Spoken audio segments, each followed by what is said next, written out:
Go. Hi.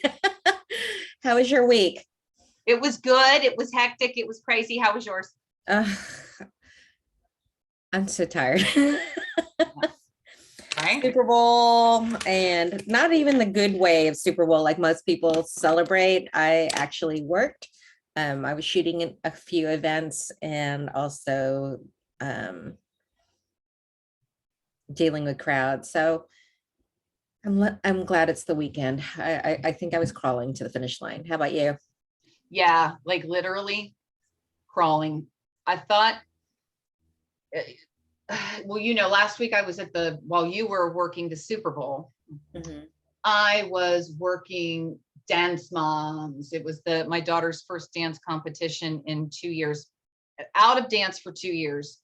And then it was on like Donkey Kong, like we talked about, where I literally was like, I went from not having to drive in traffic, not having to worry about fake eyelashes and pasties and And not even for you. no. And to total traffic, 5 a.m. wake up calls, hormonal teenager, stress, naked baby girls everywhere. It was a thing. And it was much. It was a lot. And then of course that's your weekend, which that is a whole thing now as we're aging. Another topic. Weekends are not for this. Weekends are for sleep and some laundry peppered in here and there. Perhaps you might clean a kitchen. I don't know, but it's not done at this pace because I need to recharge for the week now. I'm Right. not that girl. Right. You have such a physical job too. You know what I mean? It's not like, oh, hey, I'm just going to sit behind a desk. And even then, because like I do both, my job is physical, but then I also have a lot of mental work that I have to do. And I'm not an extrovert. I don't get energy from the crowd. I had to muster up that energy. And then after it's done, performance wise, and it's not even performing, it feels like performing. It's performing. Yeah, because, really I'm dead inside. Let's be real. You hate people as much as the next guy. It's not that I hate them, but I need the energy to deal with them. It's people in general. I don't hate people either. I love people. We love people. Save the screaming. We love people. But people are a lot, and a lot of people is a lot. Yes. And it's a lot. And then especially today. Yesterday, Fifi and I went running around, which was a whole other thing. And we went to 3 different stores. The first store we went to, the person was really nice. The salesperson was so nice. Sophia and I walked out and went, and Fifi even said to me, wow, that was weird. I swear. She's like, that guy was really nice. The second place we went to, same thing. I was like doing stuff, and this woman, the sales lady at the grocery store, was talking to Sophia, not me, like literally, oh, I like your shoes, and how old are you, and all this stuff. And I was like, and I was pretending like I didn't notice, but I was like, wow, did everybody take like, I don't know, Cocoa Puffs this morning? What was in their chocolate Cocoa Puffs this morning?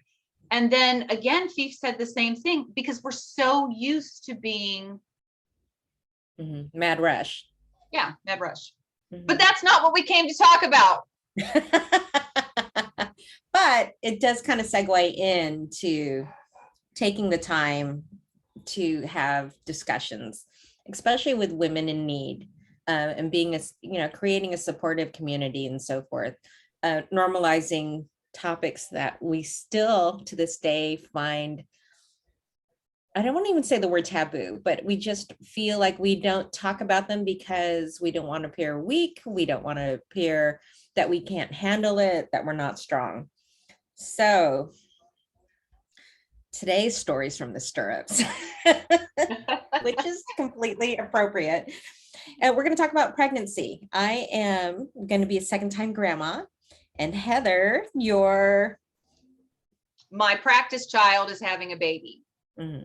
So, and when I say that, so she is in her late 20s, and she is like, I call her my practice child. When she was really little, I used to take her and babysit and take her to the stores and stuff with me. And then, there was the tweens, and then I ended up having my own real children. But, and then she was always in on it. She's just been, and now she's the godmother of my youngest, but she's still my practice child. My practice child's having a baby. So therefore I am having a practice grandbaby. Go me. Okay, yeah, go you. So when I became a grandmother the first time, it was a couple years ago. And I had to back off a little bit because my daughter was, at the time was 21. And, at 21, you're already dealing with the stigma of, oh, young mother, blah, blah, blah. So, I had to give her that space. And, there wasn't a lot of discussion about pregnancy. I think she wanted to share the moment more with her fiance and enjoy the process as it was unfolding. And I had a lot of anxiety, so I didn't want to transfer that onto her. I was so worried though about, I was always in my head about, God, did I teach her enough? Did I prepare her enough for the marathon that this is going to be? And so I kept feeling as a failure as a mom because I was so worried about that. And so I tried to pull myself back a little bit and let her enjoy that thing and not transfer my anxiety on her. So there wasn't too much about, these open discussions and everything. But one thing that kept coming across in the back of my mind was conversations with other women and how women didn't share a lot of stories. And I had, I had a tough time with pregnancy, getting pregnant, number one, and number two, sustaining pregnancies. So I've gone through a few miscarriages, more than I'd like to talk about, but again, a lot of women didn't talk about it. And I can understand why, because I know that I felt like a complete failure. I know that going through this, you are a woman, and that's not your primary thing, but that's one thing that you're especially built for, is to have children. And there was a point where I felt like I wasn't going to be able to have any. So, and we didn't have the internet back then. We didn't have like where you can go into chat rooms or forums and talk about miscarriages or hormones or breastfeeding or anything of that sort. We had books, and the few times that women would share their stories, they were more like, they kind of glossed over it. They didn't want to talk about it. It was almost taboo. So what advice, or, you see your practice child, what are you thinking you want to tell her? What is she needing to hear? And I think it comes a little bit better from you than your actual mom or her mom. Absolutely. Because there's always that mom-daughter thing, which could be another topic. But, and that's why we decided to talk about this topic today, actually, is because we want to talk about how things have changed and evolved in terms of when we were pregnant, being pregnant, what that was like, versus now basically vicariously watching pregnancy in our either practice child, real children, we're becoming grandparents, we're becoming aunts, we're becoming, maybe great aunts, whatever, but there is a complete shift. And we wanted to explore what that feels like to be on the other side of this and the difference, and actually really be able to talk about it for a change. Because really, ultimately, it still goes back to the judgment. Our generation really comes from this place of judgment. We've heard it a million times before, even when we were pregnant, but it still happened. Breastfeeding, you have to breastfeed. If you don't breastfeed, you're a bad mom. If are you going to stay home and give up your life? Are you going to go to work and not be a good mom? And even to the degree with, the voices really were in my head like that. even the epidural. Are you going to have drugs and irreparably ruin your child forever? And, or you mean you're going to do this natural? Are you crazy? I mean, it was always like that with us. And then now I'm even feeling like it. And that's what we'd mentioned before. I'm feeling like it on the other side. I have so much information to hand to give that I believe is wanted. If you flat out ask me, then you obviously want to know, right?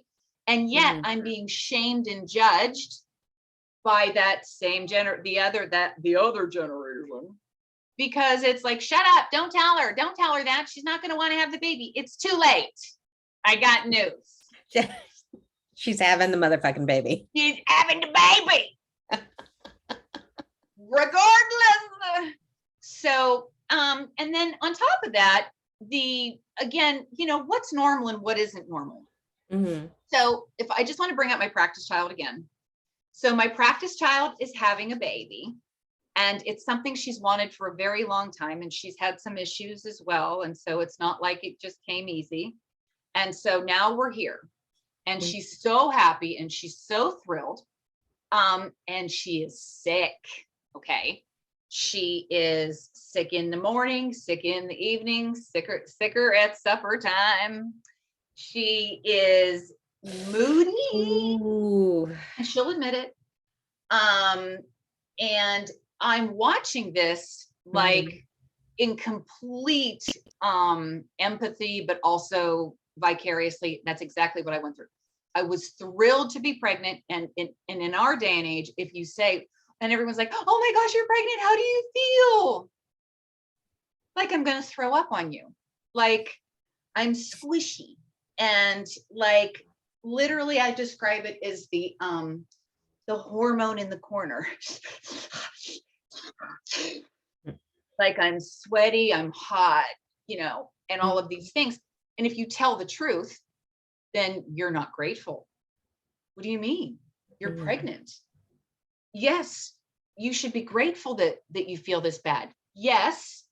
And you can be grateful. Both. Exactly, Crystal. It's not either or. It never should be either or. It should never. It's like a whole range of emotions. I know. Okay. So I had so many miscarriages that I welcomed the sickness because I was so paranoid. The minute I didn't feel sick, I was losing the baby. So, mine was more based on fear, and I couldn't share that. I'm scared of losing the baby. Oh, you're not going to lose the baby. Well, newsflash, I've lost several. So, and then, they don't talk about it because they don't know what to say, because my husband just looks at me and I get pregnant and blah, blah, blah. And I didn't feel a damn thing. You know what I mean? And then, 9 months came and it was the easiest pregnancy. No. I didn't get any of that. I had the full on, what is it? Preeclampsia both times. So I was swollen like a watermelon. And then my son, when I was pregnant with him, almost lost the pregnancy a few times, had to go on progesterone supplements, which made me like a drunk sailor. Like I couldn't, once I took the nice little suppositories that they stick right inside you, I was like a sloppy drunk. I couldn't even walk the stairs. My kids would have to walk me up not my kids, my husband or my daughter would have to walk me up the stairs. And then the last pregnancy I had, same thing. They tried to do the same thing, the progesterone supplements, and unfortunately I lost that one. And then I think at 42, I think it was 42, we had to just kind of make some hard decisions. As much as I wanted to have another child, it really wasn't fair, because my husband's 6 years older than me. So he would have been close to 50 when we would have had this child. So we just had to say, okay, let's hang it up.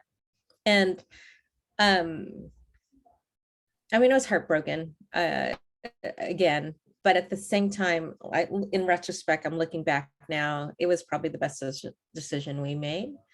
But again, we don't talk about these things, and how we made it through loss, how we made it through pregnancy, how, yeah, okay, I was sick as a dog, but here was my mental state.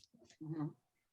Well, and the thing too, like you said, is normalizing everything, you know. So again, let's not talk about the miscarriage, because if we talk about the miscarriage, it could be real. Mhm. Let's not, and this is not coming from the pregnant people. This is Mhm. coming from the people who are not pregnant. These are Right. people, and that's why there's a problem, I think. Mhm. And it's all, and we talked about this, and it's called not being able to handle it. So if you, they assume you can't handle anything. If you are sick or scared, there's so many emotions that happen with pregnancy. And again, I just want to share about my practice. You know, she asked her doctor at you know, at her appointment, she's like, look, I feel I'm not happy, you know, and is that normal? And the doctor was like, well, I don't know. And right, Motherfucker. Right. right, I mean, and she's looking to him as, you know, for guidance, and hey, he's not hearing keywords here. You know what I mean? Where this mom might be in trouble. And she's reaching out. Oh my God. Okay. right. Mhm. And but here's now the other side of it. So I was there. I did this. I had, for me, my second child, which was Sid. I had hypermesis, whatever that gravitatus, gravis, I don't know, where I just threw it, and threw it, and threw it. Frittata. Tomata frittata. And I would be like, it would come down, and there were things, and I knew it was going to come back up. I was like, I may as well enjoy it going down, because I just, and then I was making decisions on, geez, if I eat that banana, that's going to be hard when it comes back up, you know. So I was making decisions like that. Mhm. And again, it was, you know, if you complained or how you doing or whatever, and you don't want to smile, how do you smile when you feel like you're going to puke any second? And it's visceral in the fact that it got to the point where there were certain smells and sounds that triggered that response, right? Mhm. Because, you know, so, and last night, our practice child, you know, goes into the zone, and we've all been in that zone in that time where, you know, she's talking this, that, and then all of a sudden she's like this. I've seen you do it, Crystal, over Me? the chicken wings. And like, you just happen to look at her, and when she's not doing that, she's like Gollum in the chair. Mhm. And if you walk by her, you know, there's like a little bit of movement. She's like, stop moving. So while we love her, we know we're not going to take her anywhere for the next 9 months, because people can't appreciate what's happening. She might snap out of it after the 4th month. You don't think so? But anyway, we're not telling her. So, because we're keeping it in the dark. Mhm. So anyway, she runs. So all of a sudden she gets up. And again, she's saying, you know, she's moody the whole bit. Her husband, you know, he can't touch the bed. He can't, you know, he walks too heavy, you know, Mhm. people are breathing around her. And so she gets up and she runs to the bathroom. Mhm. And of course, all the women in the room know exactly what's about to go down, you know. Mhm. But there's my poor stepdad, her uncle, standing like white as a ghost in the kitchen, listening to the exorcism that's happening in the bathroom. And it's like and you know, all of that, and then poor Chelsea, you know, she's like, free me, you know, and all this stuff. And he is just like, and the women in the room are like, yeah. And her mom goes, don't worry, she's just dry heaving, nothing really is going to come up. And Oh. meanwhile, she's violently, and he is just like, but this is pregnancy for a lot of people. This is normal for a lot of people. Yeah. And it's okay. It's Mhm. it's okay to be sick. It's okay to be upset about it and still love this child. Mhm. But what I thought was interesting was how, when I was in that position, I do remember feeling all of those things. And I remember feeling judged, and I remember feeling ashamed of myself. And I remember not being able to share all of that and being looked at in a crowd. And it is true, Crystal, hearing the same stupid stuff. Oh, you're not going to lose this baby. Well, yes, I have lost babies.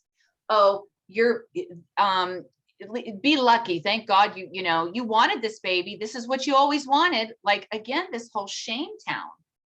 And so we wanted to bring it in and talk about, like, how are we handling this on the other side? How are we mentoring our girls? How are we bringing them through? How are we supporting them in this situation, in this stage? Right? Yeah. Are we? And is telling the truth? And then so she flat out asked me, she goes, she wanted to know about my miscarriage. I don't think she came out and said, tell me about your miscarriage. I think it was an organic question. And so I started to tell her, and my mom is on the other side. You can just see like the panic on my mom's face, like, don't go there, don't go there, don't tell her. I feel like not telling and not openly talking about it creates more fear. And it's a devastating situation in the first place to lose a baby. And I feel like it's even more devastating when it's not normalized, in the sense, like, I'm sure you were going through it, where after I had my miscarriage, so many people are telling me about their miscarriages. Meanwhile, all I heard from my mother is the whole time, and she probably doesn't remember this, but I do. Everybody has babies. Everybody gets pregnant. It's very normal. Everybody has, this is all normal, and you'll be fine. And we don't lose babies in my family, and so and like this whole thing. And it wasn't true. It wasn't Maybe true. It was for her. She still talks about how great I loved being pregnant. I ate pancakes and beer every day, which it's a concern. It explains a lot for me. And that's a whole other topic I'd love to talk about, is you can't eat this, and you can't smell this, and you can't do this and do that, and a lot of it's true because we found information, but like, there is so specific as, well, you can eat Greek yogurt. Well, if I can eat Greek yogurt, how come I can't eat American yogurt? It's not the same, is it? Okay. So, and that judgment. That one. There's so many, new. That's new. She just told me that last night. And the judgment on what are you eating, the breastfeeding, the non-breastfeeding, like, it just doesn't stop. Right. So, all right, my daughter is not, she's like the ones that you are jealous of when they're pregnant. It's just all belly, doesn't really have morning sickness. I got a little fatigue, kind of deal. And, those are the ones that you wish that, I wish my pregnancy was like that. But she gets it on the other end, though. She gets a lot, oh, young mom, you know what I mean? You're in that little, like, you had nothing else going on for you, those kind of like side eye things, or did you get pregnant on purpose? There's a lot of that stuff, in the condescending tone as well. Yeah. But you look at my daughter, who was high school and college athlete, who never had periods because she had pretty much zero body fat. Didn't, it just, she is in a loving relationship. They're engaged. They love and embrace being parents to our 2-year-old grandson, Grayson. And so much, and they both have really great jobs out in Colorado, and provide a happy home for him, and also are having their second child, also another boy. But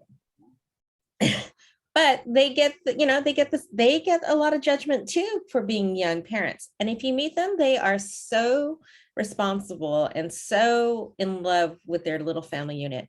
So it's like, it's interesting that people would still cast judgment because they're so young. She's what, 23? Wait, I'm horrible. 24. Don't worry. That'll be another topic. So she's 24 and, ready to have their second kid, and, career gal, just like me, started out. So, she gets shamed in different ways. So not necessarily with the pregnancy thing, but because she didn't have all the other textbook stuff like the swelling or the bloating or really no morning sickness. And now she's getting it because she ended up having a C-section, or she had a C-section during her first pregnancy. And that was, she was in labor for 36 hours and the baby got stuck. They were like, okay, we need to get in there and, before the baby gets in distress. And then tried breastfeeding, but he was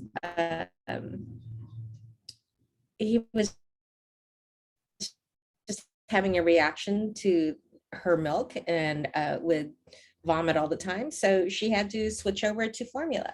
But even from family members, just getting shamed for not breastfeeding or trying harder or, pushing it. But at the same time, you have to try and maintain some type of sanity. What's going to make you through this? This is a hard time. It isn't all, and ethereal, like, walking through fields with this glow of motherhood. It's freaking hard as fuck. You know what I mean? It's hard. And she gets judged by that. So where is all this judgment coming from? Is that a competitiveness? Is that a lack of understanding?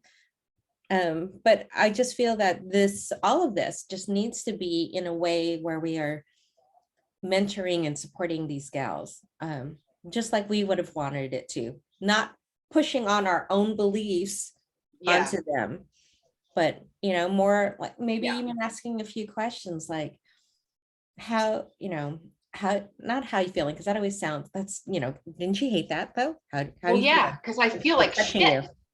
Of course I feel like shit. Well, I mean, asking the question but not necessarily wanting to hear the answer. Oh yeah, they don't want to hear. That's absolutely the truth. They don't want to hear the answer. And the thing that you bring up, about the breastfeeding and about and the judgment, I do want to hit on that a little bit. And the reason I do is because I really feel there's several reasons for judgment. And I talk about this a lot. And I think the number one reason for judgment is because of a fear of not wanting to go there myself. So there is a level of, so it's really about self-protection. So on one hand, it's like, well, you're throwing up.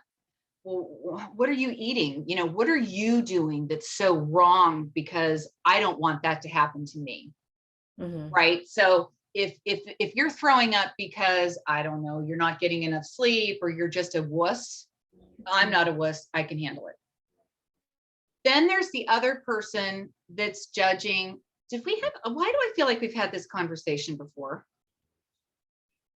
I don't know. Who knows? We might have when we were like, I think maybe you were pregnant with Fee. Maybe. And I had just gone through my miscarriage. Okay. I remember you didn't, which was so sweet, but at the same time, we're such good friends.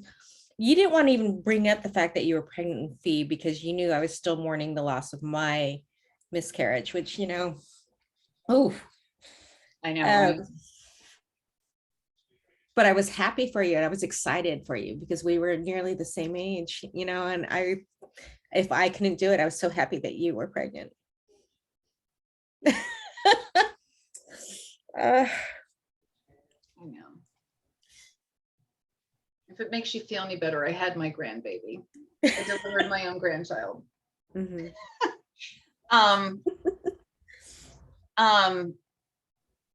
Yeah, like now I completely lost my. I don't know where I was going. It'll come back if we start talking. You'll stop in the middle. The judgment. So, so the judgment of, I can't even remember what the judgment was. Oh, the breastfeeding, the not breastfeeding, and why? Okay, yeah. Why? There's the other person though that needs to feel better about themselves. And so when you find someone that's really kind of looking their nose down on you, I really believe that person clearly is insecure about what happened during their pregnancy or whatever it is that they're right. So, the person that can't wait, in your own misery, really, this person just can't wait to say how they breezed through it, how labor was wonderful, how my husband was so proud of me. He came in and we were all smoking cigars afterwards and all that stuff. I don't see, and there's nothing wrong with that. That can be celebrated, but there's a tone involved. Right. That is, and I think that's true. It's like being relatable, but also, okay, maybe that's just it. Being relatable rather than that war story that you're going to share. So there is a difference. Yes.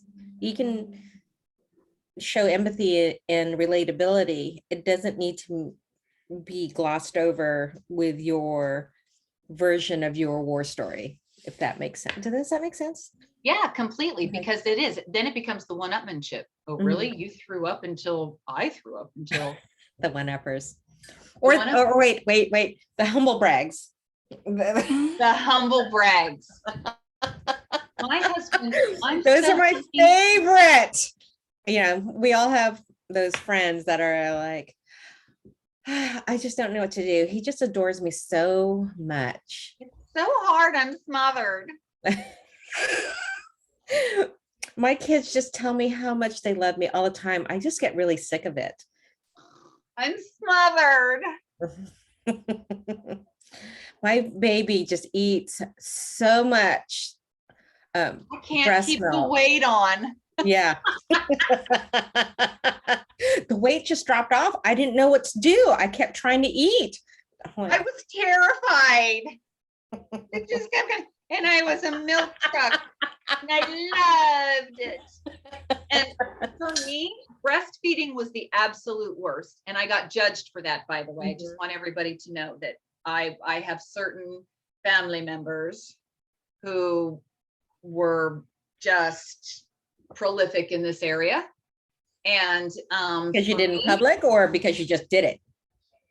They just did it. I don't know where they did it. Well, that's a whole other thing too. You and I were talking about. You're sitting, it's real hard for the letdown to happen and you being like, comfy and cozy as you're sitting in a public station, like not a station, you know what I mean? Bathroom or you're at work and that they're waiting for you, or you've got all these deadlines and it's like, where's the milk? Yes. And then you're mad, then you're shamed because you can't produce milk. You're shamed if you're a truck and you've got to put, like you were talking about, the cutting the. Okay. Yeah. So, we live in different geographical areas. So California, is pretty hippie and open and, women are breastfeeding everywhere. I'm sure there's still like areas, but yeah, when I was at work, they'd be like, okay, there's a meeting. And I'd be like, fuck, I have to pump. So then I'd be running around to different coworkers and, of course I didn't bring enough breast pads. And so I'd be running through them like, hey, do you have any maxi pads? Be cutting them up and stuffing my bra, putting on a blazer because I didn't know how long that meeting was going to be. And I'm not kidding. Living the glamorous life. Soaking through like, I don't know, maxi pads, breast pads layered on top of each other. And that at some point I'm like, oh my God, fuck, am I going to soak through my blazer? So it was a nightmare. So I've gone through both. I mean, both kids, I was working. The first one with Addison, I think I only breastfed for maybe 2 or 3 months because it was just unpredictable the way my day was going to be. And I just dried up and I felt horrible about it. But at least I got some in. And if you meet my daughter, she is the healthiest kid I have ever met. Well, actually, both my kids are. I don't know if that's that Asian fish and rice diet that I had, but Probably, like it had to do, like it couldn't hurt. oh, and then my son, I was able to breastfeed for almost a year. But this one though, I was a little bit more fighting for myself. I both times I had my own office, but I think with the first child, I was trying to like show that I can do it all. I was trying like, okay, I can still keep up with this pace and, pump in one hand on the phone with the other. The second one, I would lock my door in my office and I was very blunt about it, do not disturb, dairy session in progress, and I would take my time and pump, as much as I could. And I mean, it was exhausting. I'm not going to say it was a pain in the ass. It was total like timing it continuously and interrupting phone calls and meetings and saying, okay, I got to go. I need to wrap this up. I need to go pump. But both times, like public breastfeeding, I didn't try and hide it. It is what it was. You know what I mean? I needed to feed my child and I would just pull up my shirt and feed my child. So that was not happening here on the East. Yeah, which is dumb. It is dumb. I had, and mine are huge. I'm sorry to say it, but they are. They're like, my mother still talks about how we would have to like do this to their mouths and go big, big, big, big, big. And then I would take my nipple and squeeze it down like this and shove it in their mouth. And there was this whole, yeah, and I did not enjoy breastfeeding. I'll be the first one to say it. I didn't want to breastfeed. It was not my good time. It was painful for me. My breasts were enormous as they were, but on top of like, we needed 7 people. It really took a village and we didn't have one. But on top of that, my children had a reaction to my milk. And it was because they ended up having all these food allergies, right? And then there's the, again, this nonsense, and I'm sorry to put it on the older generation, but it is, because I believe we are way more chill about this, which is what I want to give to the next generation coming up. Right. It was, you should love it. It's bonding with your baby. You had all of, and if you don't, your baby's going to die from diabetes. Is that what you want? You want your kid to get, all of these diseases and blah, blah, blah, because you didn't nurse, you didn't breastfeed. Natural immunity. Yeah. And for us though, you weren't allowed to like, just whip it out. Like, I mean, there I am, I've got this like 50-pound weight and I'm trying to keep my child from dying, holding it up. And then a cover. Suffocating my child from my boob.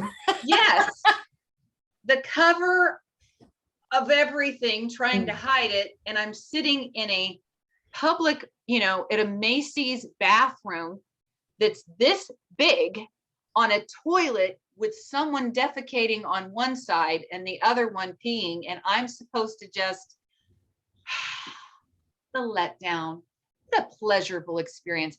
And then at home, it was, and meanwhile, they're gasping.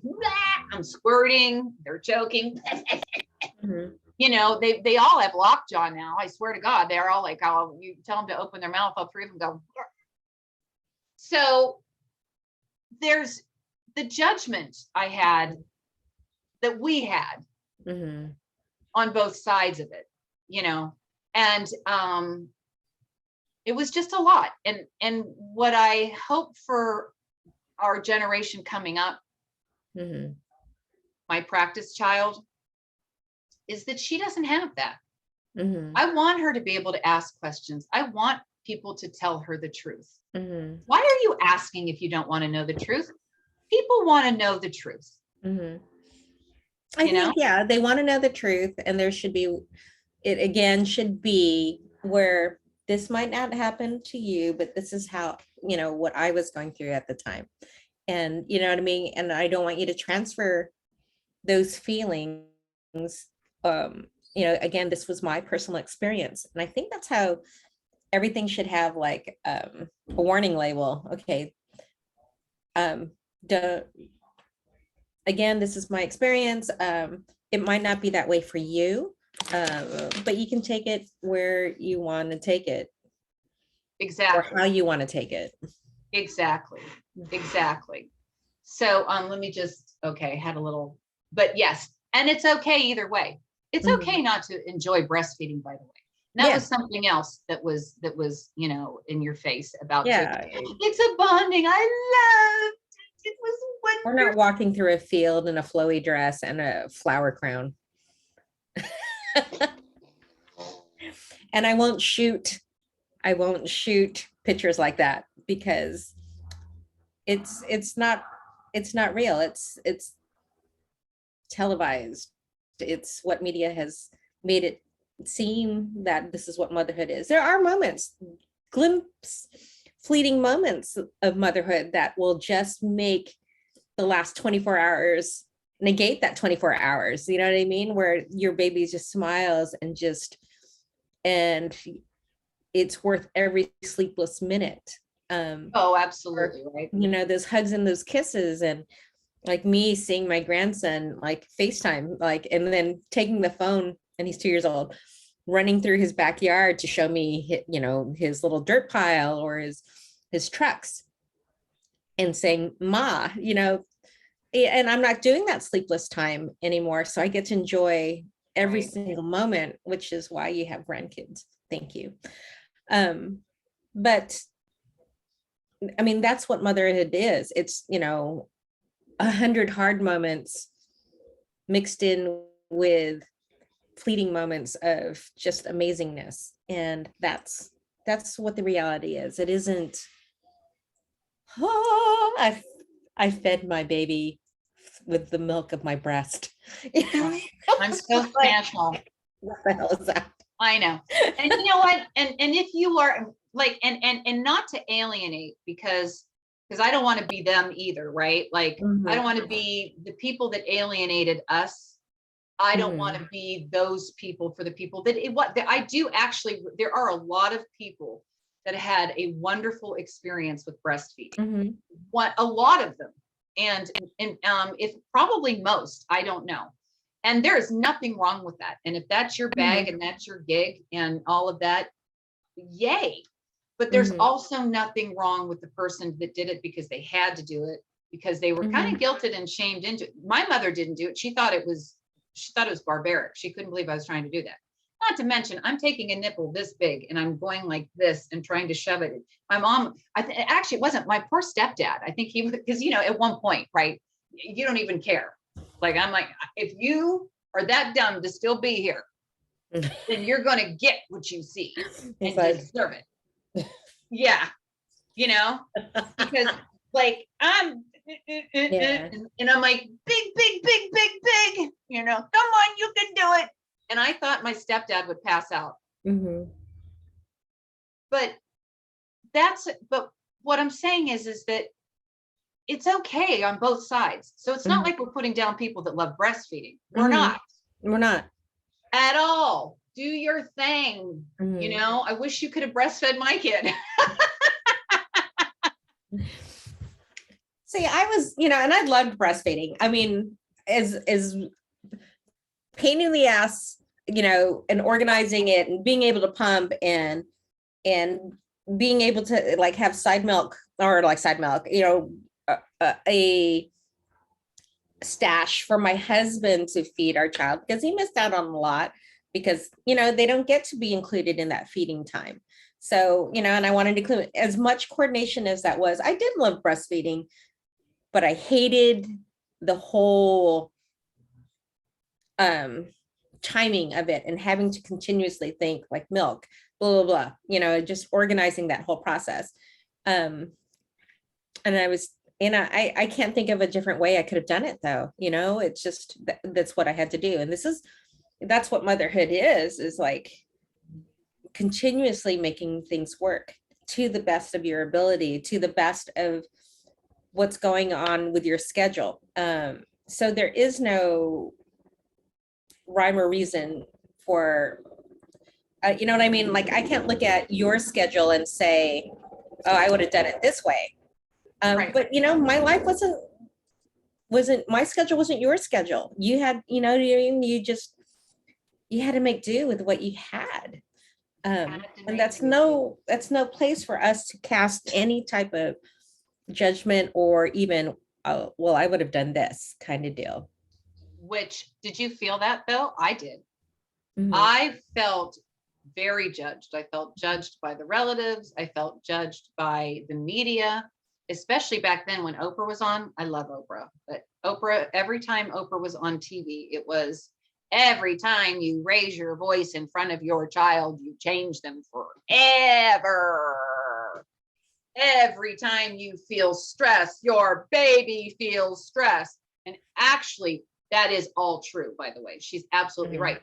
But when you're in the thick of it, you're in the middle of it, my goodness, there's only, we're human beings. We're human beings. Mhm. And it's not that I didn't want to breastfeed. I did want to breastfeed. My Mhm. kids couldn't. My third one, that's not true. My doctors, I had better doctors by the third one.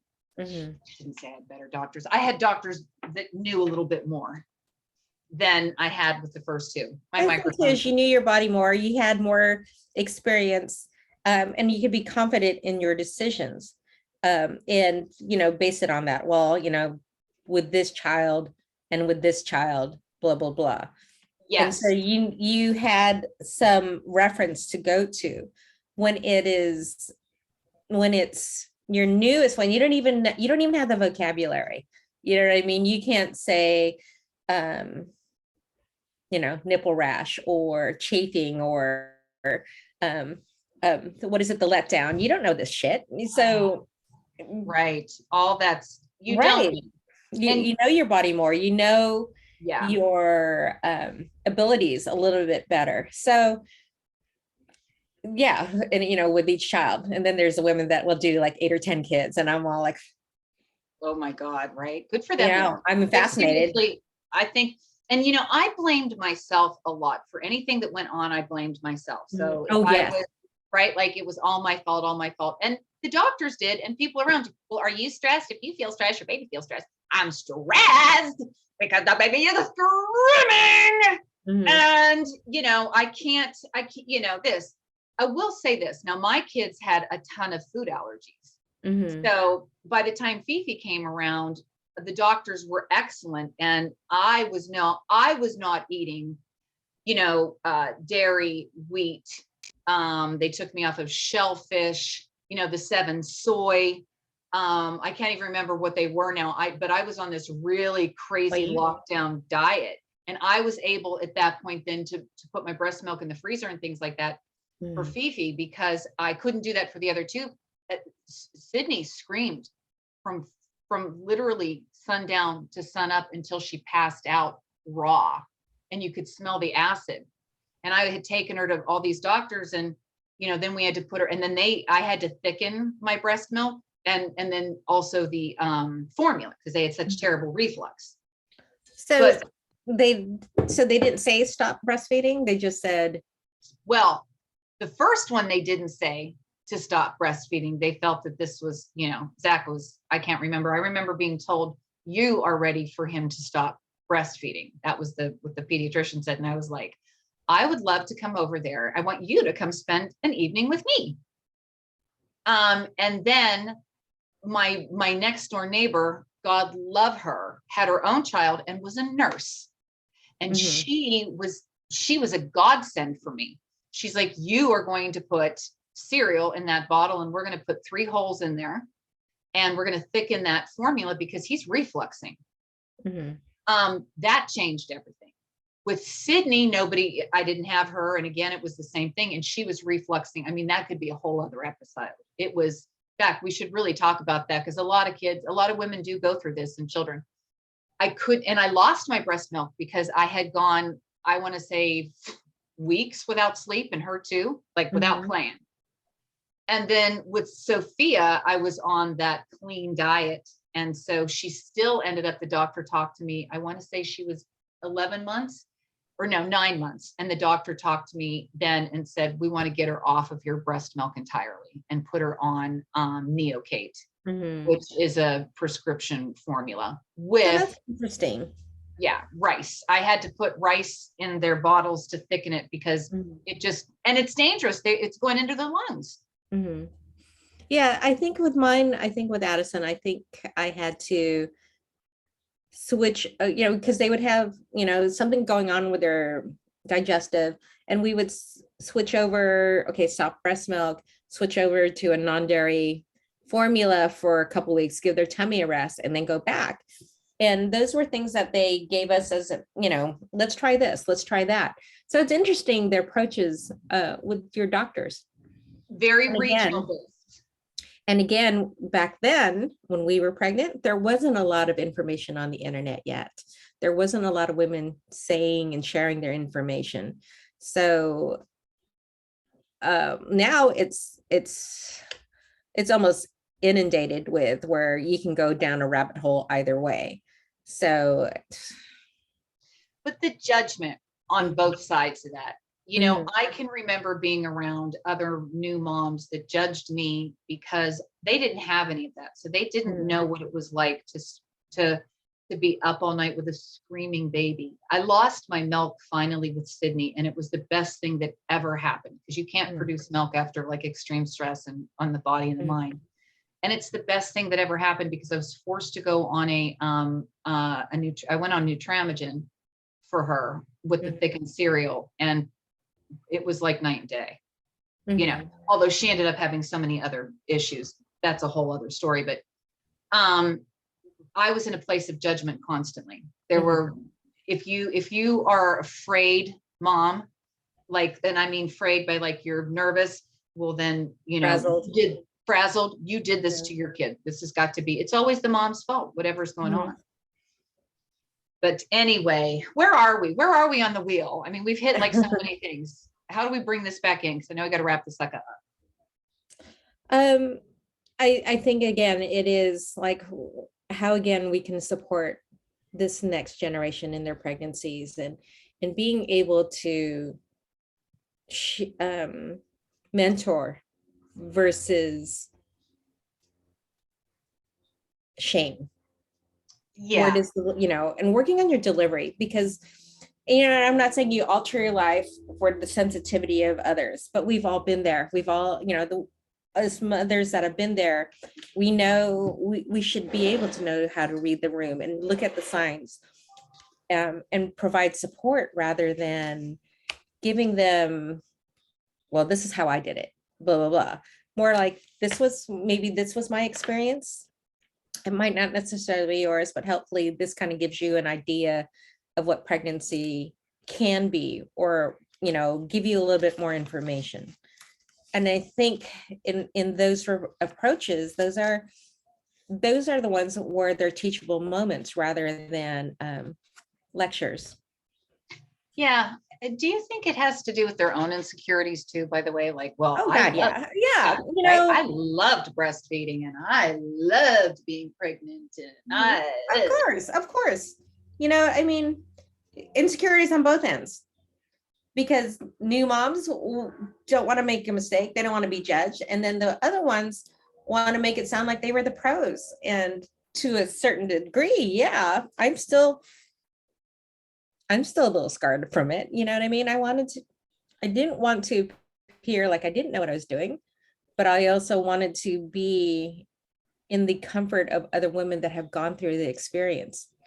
And I was not getting that on either end. no.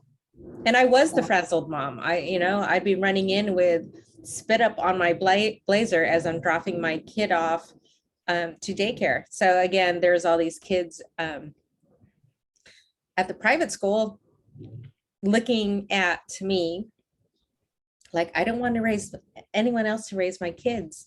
I want to be home and blah, blah, blah. So do I, but I also want to provide a house and home and a roof over our heads and food. Yes. It just wasn't in my, wasn't in our life at that moment that we could do that. And, it required, well, I take that back. My husband was working at the studios at the time. And we made the collective decision to say, I will work because I want my kids to know their dad. Because if Steve had worked in the studios and I stayed home, he would be working 7 days a week, 12 hours a day to provide that, and I wanted us to both be hands-on rather than me being essentially a single mom in a relationship. Right. So for us, so it meant me working as well, but it also meant him being more hands-on. So it wasn't me just raising this child. He had to cook, he had to clean, he had to do grocery shopping, or wash dishes, and vice versa. We were doing this together rather than he's the breadwinner role and I'm the caretaker. And I'm not saying it was the better of the two decisions, but that was our decision together. And I there are days when I miss it. I wish that I had that opportunity to be home. And then there are other days where I don't hate it so much. I still regret it, but I don't hate myself as much. That the hate is on both sides too of this, and that's Mhm. what's so polarizing and sad about the polarization of women that stayed Mhm. home and women that didn't. Right. I was on the other side of it. I actually did want to go back to work. I think Mhm. Zach was like 6 or 7 weeks or something. I was like, dude, I've got to get out. Mhm. I am trapped here. When can I go back to work? Mhm. We made the decision for me to stay home, because for us, that was the better situation, right? Like Mhm. for us. Mhm. And it And your was, situation was completely different too. I mean, your kids needed more with the health issues, more attention. That's something that couldn't be handled by anybody else, yeah, yeah, and I would have made the same decision. yeah. And we did take, and it was horrible because um we just went from a dual income to a one income that we couldn't support, to be Mhm. honest, and but you're right. I wasn't able to go back. And even if I could have gone back to work, I don't know that I would have wanted to go back part-time. I can tell you that, but Mhm. the kids, physically we weren't be able to do it. But, um, on my, when you talk about things that you liked about being at work and things that you missed Mhm. about being at home, and maybe the guilt or whatever that you had, I had the same. I had the Mhm. same, because people just assume, well, you're home all day. What are you doing? Well, you have the luxury of being at home. And I even went around saying, well, I've had the luxury of being at home. And if I could go back in time, yeah, that was not Erase luxurious. that, right? Yes, that Erase was that. a race. That was not true. That Yeah. was not That was luxurious. not a luxury. It was not a luxury. And It was a it lot of was, sacrifice, is what it that was, was. that was a huge amount of huge, because, Mhm. and I was always taking it for the team, Mhm. because he had to work the next day.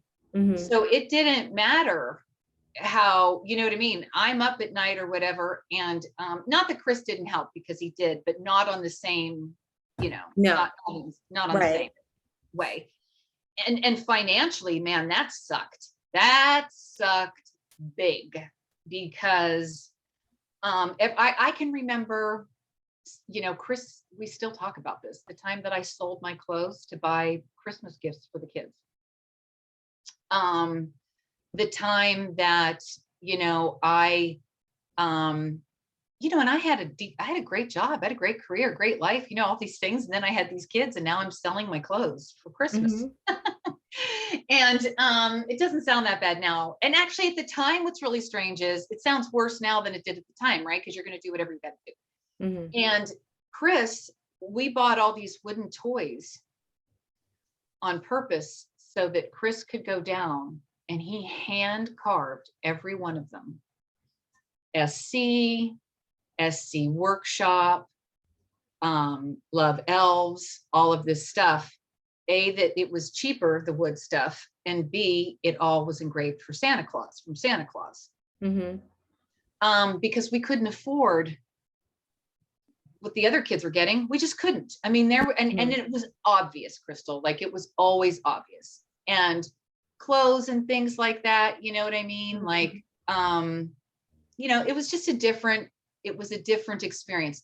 Yes, though, on the other side, I did have the luxury of being at home all the time. And I didn't miss, and that is true.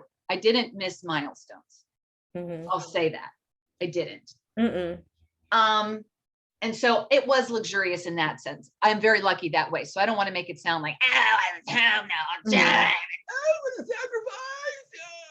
But I'm saying that it was a sacrifice on both ends. And I totally get where you are, right?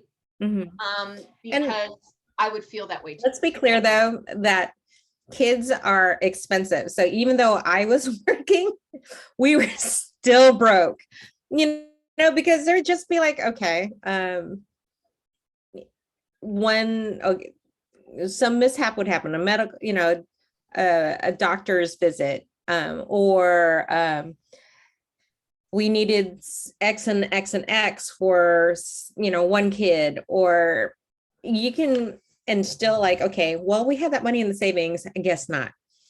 I got to the point where I was like, okay, do we sell our house?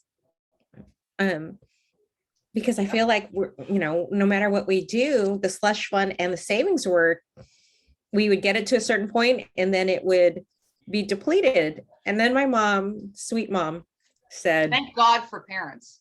She said, I really didn't start putting any serious money away until you guys were out of the house.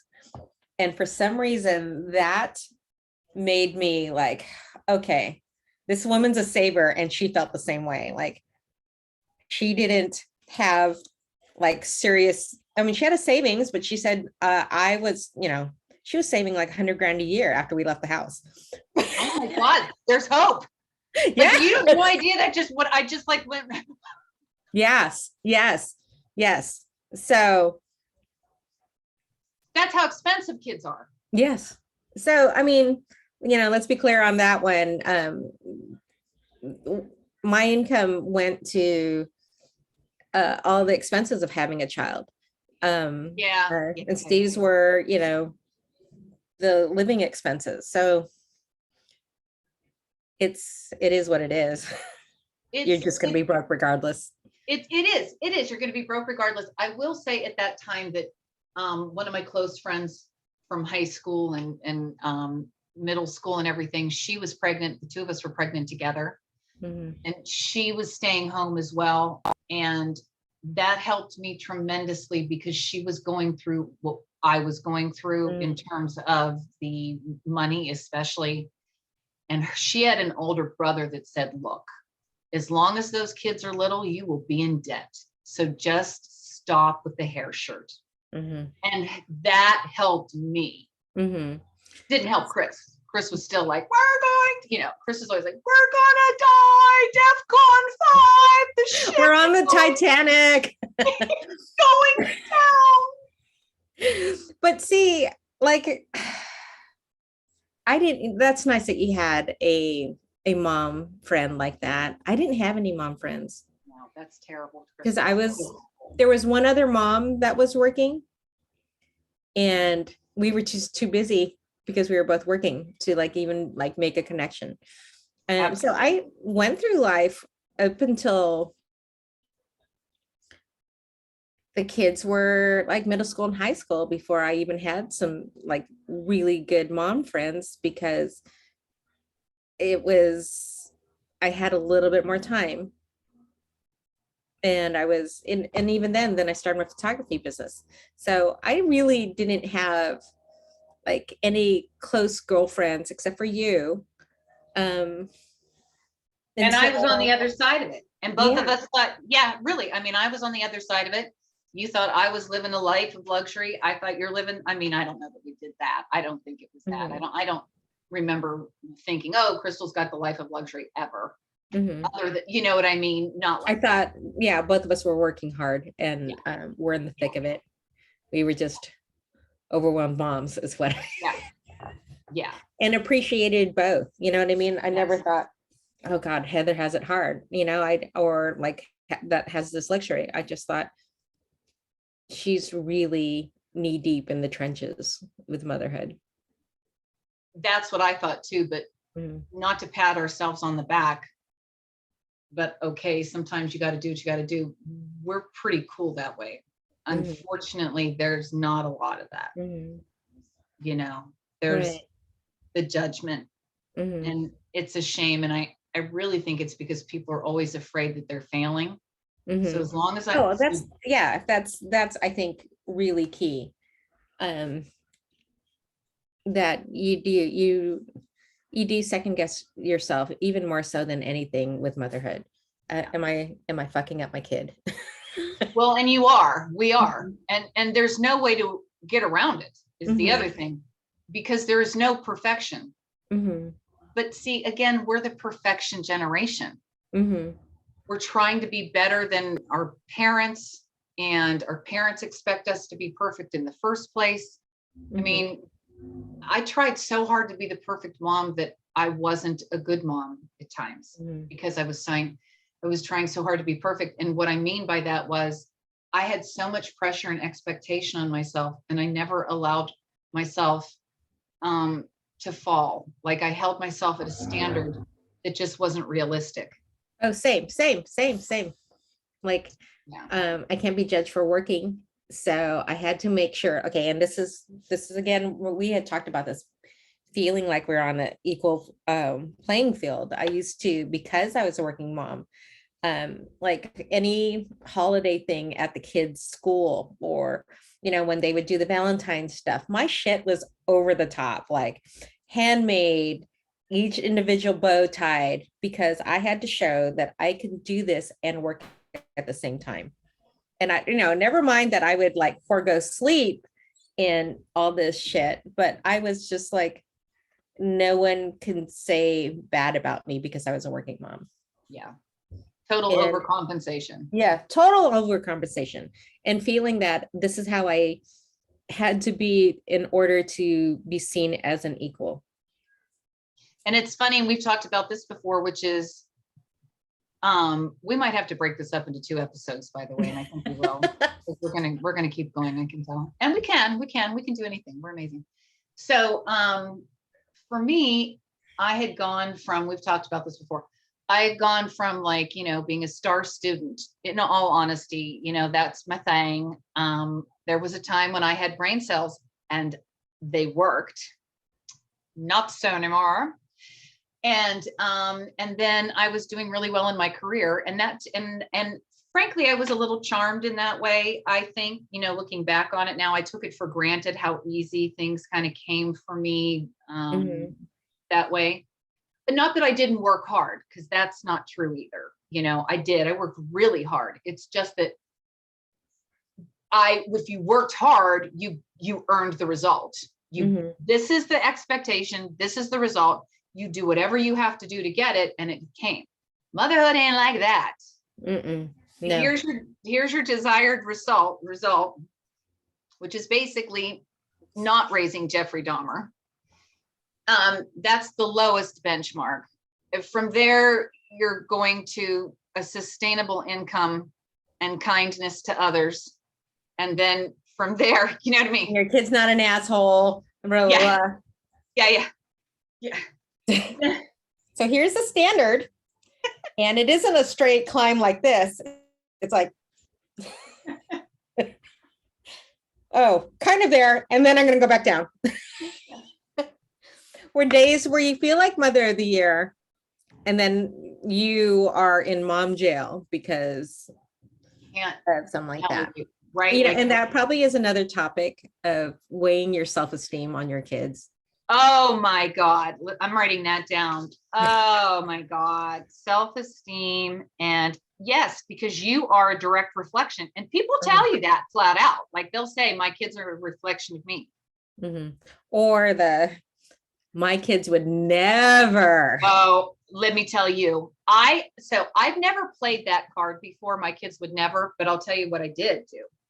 Before I had kids, I was mother of the year. I always like to tell everybody that. Before I had my children, I was mother of the year. I knew it all. Okay. I could sniff bad motherhood, bad dadhood, dad parenting. And just like that, I knew exactly how to fix it. And I would be in a store, somebody would be crying, some child off out of their minds, crying, screaming, and my perfect ass would have handled this. And the Lord came down and smashed me. He said, Heather, you're gonna learn. Well, mine was different though. Mine was Steve and I had our first kid, and we thought, wow, this is great. This is wonderful. Everyone should have kids. We could write a book on parenting. And then we had our second kid. And it was like, okay, we take everything back. Do not follow us as an example for parents. I mean, everything that could go wrong. I even remember being in the store with Zachary and him screaming his full on head off. And there was, I like, what do you do? I mean, there was things I had to get. Uh-huh. And I'll never forget standing, and I can still see, like, I think I was in the soup aisle because I feel like I can see dry goods. And I remember literally in the haze of that memory, right? Crying. I'm crying, this grown ass woman with the toddler, and I'm begging Jesus for help. And see, here's the thing where you have those moms that are looking at you like, get your child under together.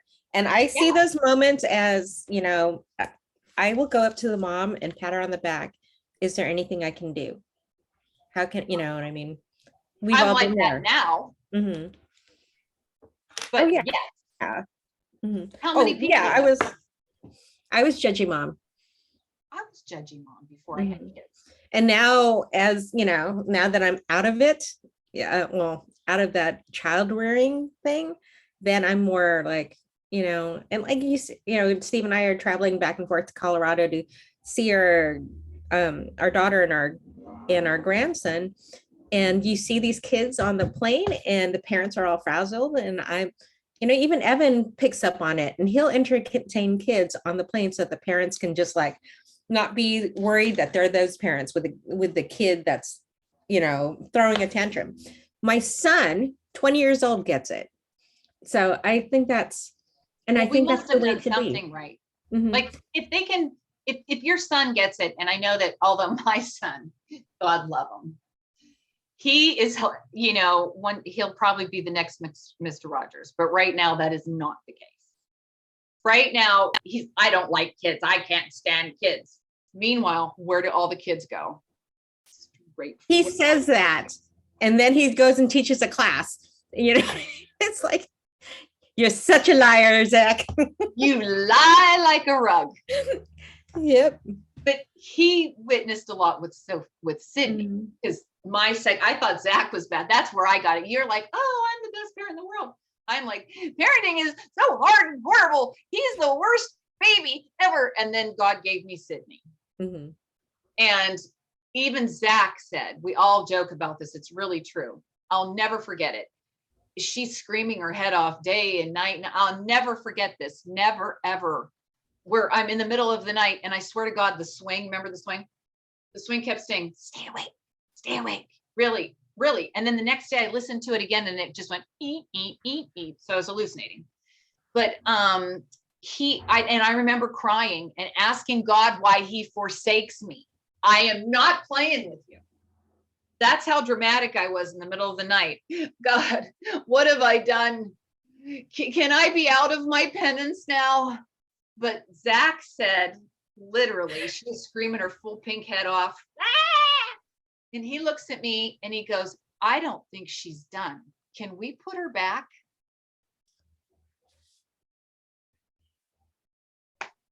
Anyway, another story, another day. Okay, we should wrap this up, unless we're going to go on for another hour about the joys of motherhood and working and not working. I think, I do. I think the message today was just having that compassion and that support and that mentorship attitude towards new moms through pregnancy, all the way through parenting. And if they ask for the advice or what ask for your experience, then that's when you share it. You just don't give unsolicited advice or story sharing. I agree. But then don't feel guilty if they ask and you tell. Yeah.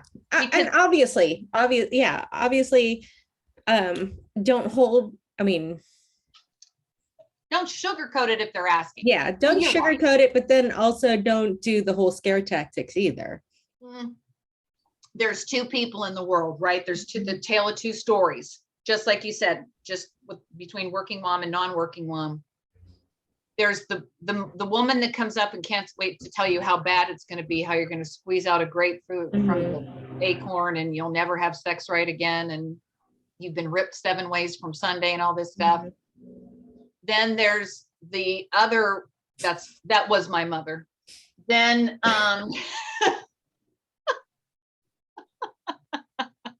I was cut from asshole to appetite. But so, at the same time, I didn't have that. That's just not the way Filipino women are. Like my mom and my grandma, my grandma just squatted in a field, in a rice field and had a baby. But you know what I mean? It's just like, no questions asked. It's just part of life. There is no discussion. There is no feelings involved. Right. So there's got to be a little happy medium in between. Exactly. You can't be shamed for telling someone and you can't be shamed for not telling someone. And it really is just reading the room for a change. And making who can handle it and who can't. Yeah. And making it safe for them to come to you like anything. Yeah. You know who can handle and who can't. If someone's going to come to me and ask me a question, but there is a whole oversharing thing too. That's a whole other topic, but you're right. Just read the room and don't shame. Shaming on it's enough. But I do like that. The wrap up is just having compassion. And then making it a safe place for them to share. Let them talk about what they're going through. So, I mean, I do have a couple of young gals that are on my team right now at work, and I just love them. And one is 25, and she reminds me a lot of me starting out in my marketing advertising career. And so I try to give her words of encouragement, but not unsolicited. So like, I'll see something that she's doing and I'm like, God, I really like what you did. I said, you show so much more, insight, or insert whatever that compliment is. And it's not it's not just saying a compliment to say a compliment, something that I appreciate that I wish I had done.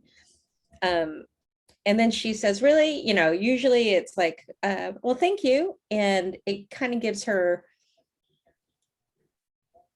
because you are at that age at 25 or whenever you're starting out your career, is like, you want to make sure you're doing it right, or you're on the right track, so to speak. And it's the same thing with parenthood, motherhood, is you want to make sure that you're on the right track, that you're being seen, that you're being noticed, and that you're being encouraged before even taking on this next journey. And it's so daunting and it's so hard. It's also rewarding. It's all of those things. So the best that we can do is, again, support these sisters, and let them know that you are a safe place to, whether you want to vent or need questions answered. That's a thing with the venting. People don't share because of the judgment.